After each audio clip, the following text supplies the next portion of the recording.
ವಾಗೀಶನಿಲ್ಲದೆ ನೀನೀಶನೆಂತಾದೆ, ನಾನೀಶ ನೀನೀಶನೆನಬೇಡ, ಲೋಕಕ್ಕೆ ವಾಗೀಶನೀಶ ಸರ್ವಜ್ಞ. ಎಲ್ಲರಿಗೂ ನಮಸ್ಕಾರ. ನಾವು ನಮ್ಮ ದೇಹದ ಒಂದು ಅಂಗ ಕೈ, ಇದರ ಕುರಿತು ಕೆಲವು ವಿಚಾರಗಳನ್ನು ತಿಳಿದುಕೊಳ್ಳೋಣ. ಮಾನವನ ಶರೀರದ ಸಕಲ ಅಂಗಗಳು ಕೂಡ ಅವನ ಸುಖಮಯ ಬದುಕಿಗೆ ಅಗತ್ಯವಾಗಿ ಬೇಕಾಗುತ್ತದೆ. ಸರ್ವೇಂದ್ರಿಯಗಳಲ್ಲಿ ನಯನಗಳೇ ಪ್ರಧಾನವೆಂಬ ಮಾತಿದೆ. ಆದರೆ ಹಾಗೆಯೇ ಕೈಗಳಿಗೂ ಮಹತ್ವದ ಸ್ಥಾನ ಇದೆ ಎನ್ನುವುದರಲ್ಲಿ ಎರಡು ಮಾತಿಲ್ಲ. ತಾಯಿಯ ಬಸುರಿನಿಂದ ಬಿದ್ದ ಮಗು ತನ್ನ ಚಲನವಲನಗಳನ್ನು ಆರಂಭಿಸುವುದು ಕೈಗಳ ಮೂಲಕ. ಸಂತೋಷವಾದಾಗ ಮಗು ಕೈ ತಟ್ಟಿ ಅದನ್ನು ಅಭಿವ್ಯಕ್ತಿಪಡಿಸುತ್ತದೆ. ಬಾಯಿ ಬಾರದವರು ಕೈ ಭಾಷೆಯ ಮೂಲಕ ವ್ಯವಹಾರ ಮಾಡುತ್ತಾರೆ. ಕೈತಟ್ಟಿ ಭಜನೆ ಮಾಡಿದರೆ ವಿಶೇಷ ಪುಣ್ಯವಿದೆ. ಕರಗಳನ್ನು ತಟ್ಟಿದವ ದುರಿತಗಳ ಅಟ್ಟಿದವನ್ ಎಂದು ದಾಸ ಸಾಹಿತ್ಯದ ನುಡಿತ ಹೊಂದಿದೆ.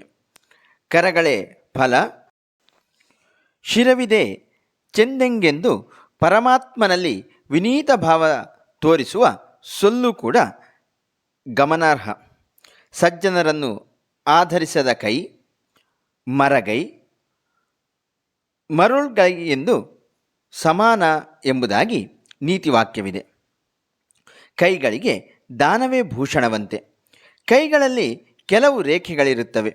ಅವುಗಳನ್ನು ನೋಡಿ ಒಬ್ಬನ ಭವಿಷ್ಯ ಹೇಳುವ ಶಾಸ್ತ್ರಕ್ಕೆ ಹಸ್ತಸಾಮುದ್ರಿಕೆ ಎನ್ನುತ್ತಾರೆ.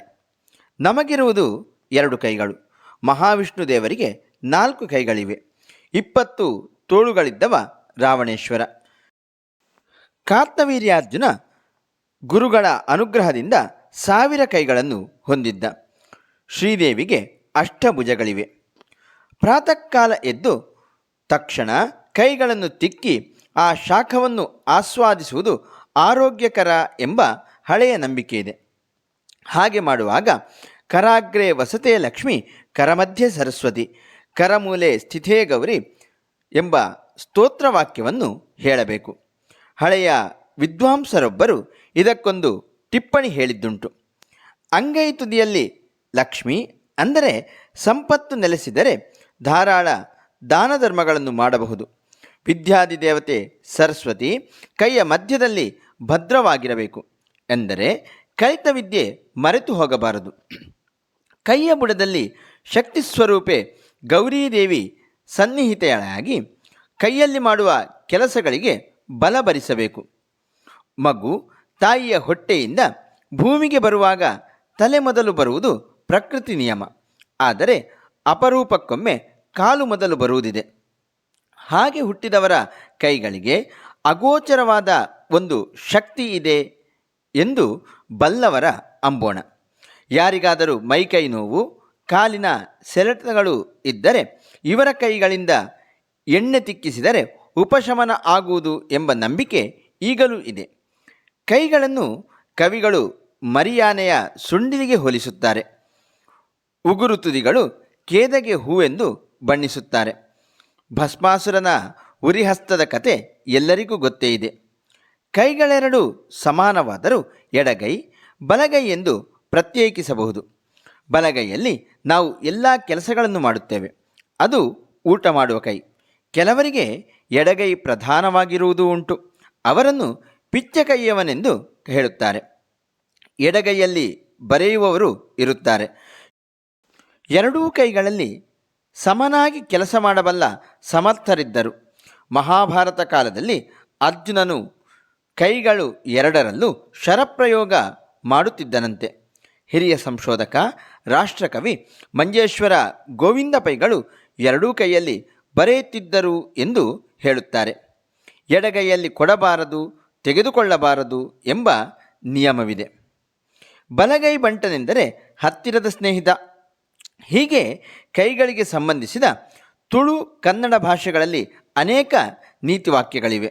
ಕೈ ಕೆಸರಾದರೆ ಬಾಯಿ ಮೊಸರು, ಅಂಗೈ ಹುಣ್ಣಿಗೆ ಕನ್ನಡಿ ಯಾಕೆ, ಒಂಜಿ ಕೈಟ್ ನಡ್ತಿನ ರಡ್ಡು ಕೈಟ್ ಒಯ್ತುಂಡಲ ಬರ್ಪುಜಿ, ಒಂಜಿ ಕೈಟ್ மல்தினனு ரெட்டு கைட்டு திணற உண்டு ಬಿರೆಲ್ ತೋಜಾಂಡ ಕೈನು ಒಯ್ಪುವೆ ಮುಂಗೈಕು ಬೆಲ್ಲ ತೋಜಾಂದಿತ್ತಿನ ಇತ್ಯಾದಿ.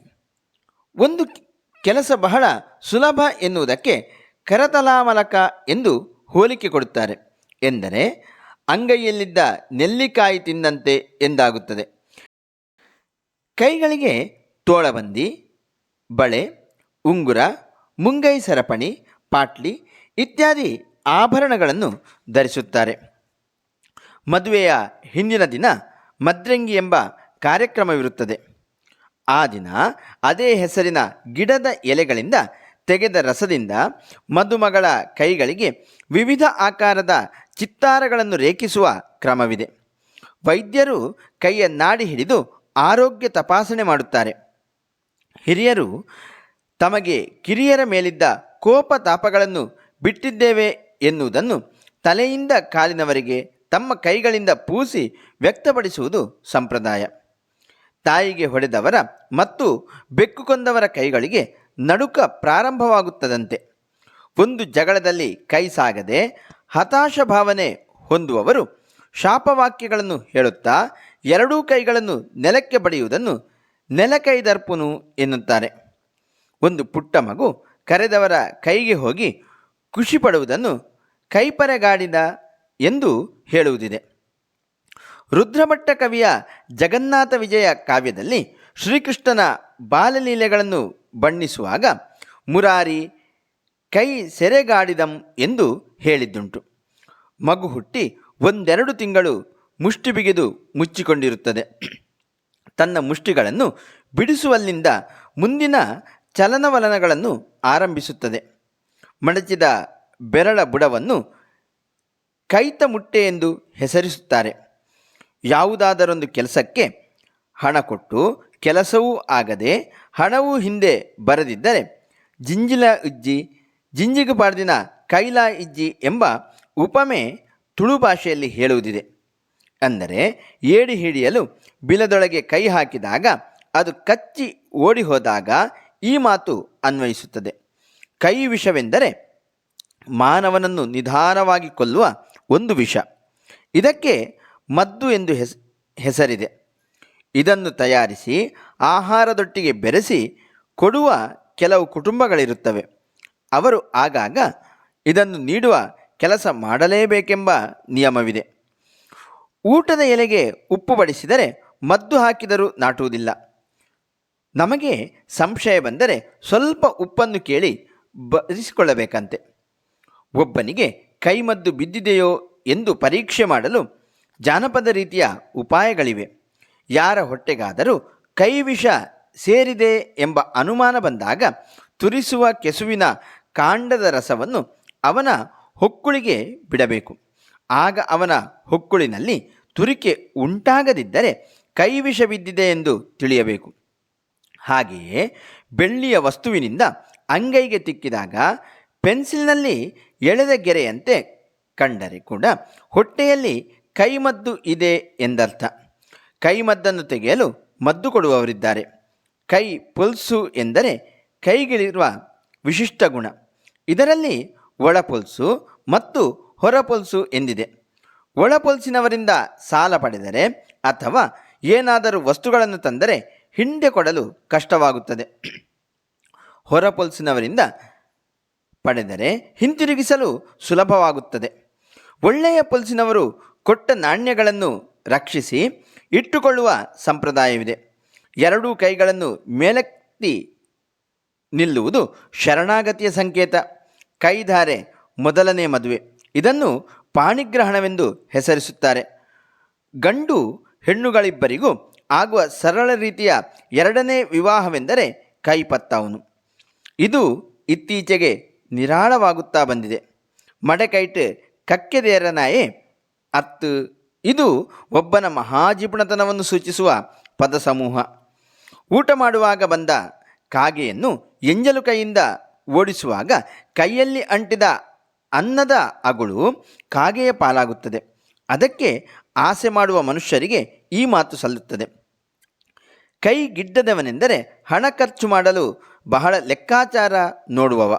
ಧಾರಾಳ ಖರ್ಚುಗಾರನು ಕೈ ಉದ್ದದವನಾಗುತ್ತಾನೆ. ಕೈ ಕೊಡುವುದೆಂದರೆ ಕಳ್ಳತನದ ಮತ್ತೊಂದು ಹೆಸರು. ಕತ್ತಿ, ದೀಪ, ಉಪ್ಪು ಇವುಗಳನ್ನೆಲ್ಲ ಕೈಯಲ್ಲಿ ಕೊಡುವುದಕ್ಕೆ ನಿಷೇಧವಿದೆ. ಇವುಗಳನ್ನು ನೆಲದಲ್ಲಿಡಬೇಕು, ಬೇಕಾದವರು ಎತ್ತಿಕೊಳ್ಳಬೇಕು. ಕೈಗಂಡ ಪ್ರಯೋಗವೆಂದರೆ ಒಂದು ವಿಷಯವನ್ನು ಮಾಡಿ ನೋಡಿ ಪಡೆದ ಅನುಭವ.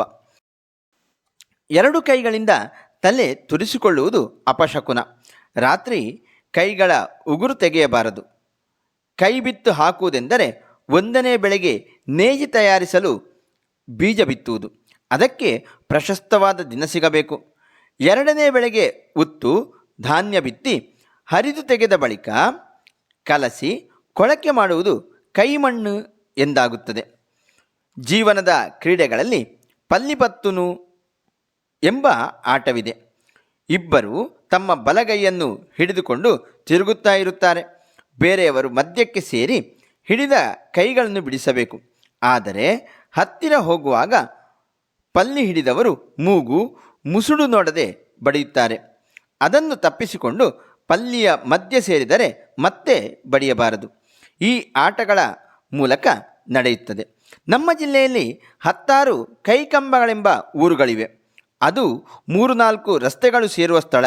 ಪ್ರಯಾಣಿಕರ ಅನುಕೂಲಕ್ಕಾಗಿ ಒಂದು ಕಂಬ ನೆಟ್ಟು ಯಾವ ರಸ್ತೆ ಎಲ್ಲಿಗೆ ಹೋಗುತ್ತದೆ ಎಂದು ತಿಳಿಸಲು ತೆಳ್ಳಗಿನ ಹಲಗೆಯಿಂದ ಕೈಯಾಕಾರ ಮಾಡಿ ಬರೆದು ಕಂಬಕ್ಕೆ ಜೋಡಿಸುತ್ತಾರೆ. ಕೈಯಾಸೆ ಎಂದರೆ ಲಂಚ. ಕೈಯಾಸೆಯ ಮಾಡದವ ನಿಜಂ ಮಂತ್ರಿಂ ಎಂದು ಸೋಮೇಶ್ವರ ಶತಕದಲ್ಲಿದೆ. ಕೈಪೂರ್ವ ಅಥವಾ ಉತ್ತರ ಪದವಾಗಿರುವ 100 ಪದಗಳು ತುಳು ಕನ್ನಡ ಭಾಷೆಯಲ್ಲಿರುವುದು ಗಮನಾರ್ಹ. ಕೈವಾರ, ಕೈದಾಳ, ಕೈಯೂರು, ಮೂರುಕೈ, ಕೈಯಾರ, ಕೆರೆಕ್ಕೈ, ಕೈಪುಂಜಾಲು ಇವೆಲ್ಲ ಸ್ಥಳನಾಮಗಳು. ಕೈರವ, ಕೈದು, ಕೈಯಾರೆ, ಕೈಕಂಜಿ, ಕೊಡುಗೈ, ಒಡ್ಡಿದ ಕೈ, ಕೈಚೆಲ್ಲು, ಕೈಸಾಲ, ಕೈತವ, ಕೈ ಕಟ್ಟಿದೆ ಇಷ್ಟೆಲ್ಲ ಅಲ್ಲದೆ ಇತ್ತೀಚಿನ ವರ್ಷಗಳಲ್ಲಿ ಅಪರಾಧಿಗಳನ್ನು ಪತ್ತೆ ಹಚ್ಚಲು ಬೆರಳಚ್ಚುಗಳು ಸಹಕಾರಿಯಾಗುತ್ತಿವೆ. ದಾಖಲೆಗಳಿಗೆ ತಮ್ಮ ಸಹಮತ ಸೂಚಿಸಲು ನಿರಕ್ಷರರು ಎಡಗೈ ಹೆಬ್ಬೆಟ್ಟು ಒತ್ತುವುದು ಅನಾದಿಯಿಂದ ಬಂದ ನಿಯಮ. ಶರೀರಕ್ಕೆ ಎಲ್ಲ ಅಂಗಗಳ ಅಗತ್ಯವಿದೆಯಾದರೂ ಕೈಗಳಿಗೆ ವಿಶೇಷ ಮತ್ತು ವಿಶಿಷ್ಟ ಮಹತ್ವವಿರುವುದು ಶತಾಂಶ ಸತ್ಯ. ನಮಸ್ಕಾರ. ಇನ್ನಷ್ಟು ಮಾಹಿತಿ ವಿಚಾರಗಳೊಂದಿಗೆ ನಿಮ್ಮನ್ನು ಮುಂದೆ ಭೇಟಿಯಾಗುತ್ತೇನೆ.